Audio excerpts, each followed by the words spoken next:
So when you look at where we come from, and you look at the way some of these kids act, I don't understand it. Well, the reason you don't understand it might just be because I didn't grow up in the norm that they grew up in. So now the question becomes, how can I influence someone with a lower class norm to operate on middle class norm? Because let me tell you something else. In the lower class, what's most important is relationships. Relationships are important. I can remember vividly being in school, and if my friend got in trouble and he went to ISS, I had to get in trouble to go to ISS. Because it didn't matter that I was in class. What mattered is I was with my friend. Now, in the middle class, that's like total. I mean, why would you purposely get in trouble to go to ISS? Because in the middle class, and education is what's valued. You know, in the lower class, it's relationships.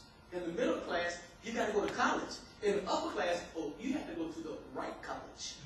It's not just enough to go to college. You have to go. I have a friend who got mad because his son wanted to be a lawyer and not a doctor. I said, I wish I had that problem. I wish I had the problem getting upset because my child wanted to be a lawyer and not a doctor. But that is the difference in the norms, and it's important to understand that when we're dealing with some of our children, it's not that they're being disrespectful on purpose. That is just how they get down. That's just how they do what they do. That is society in which they were raised.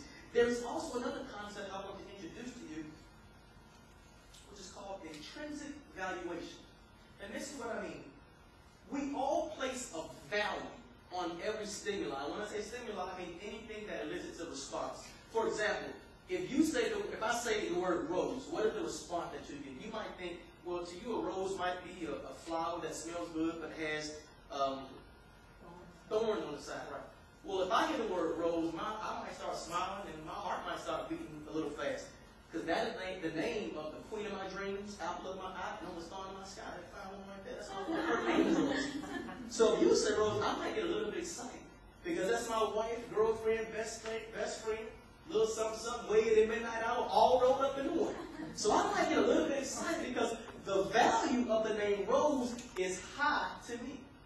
The intrinsic value of a rose is something to me, and it might be more to me than you, because that is the name of my wife. So, if I said education, in this room, that would have a high intrinsic valuation.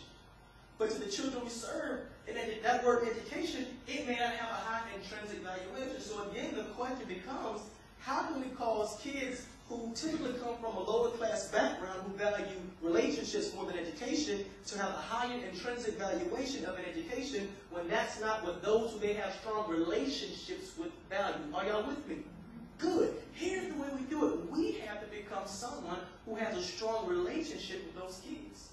The way to get them to value what we value is to develop a strong relationship with them, because remember, they don't value education, but they do value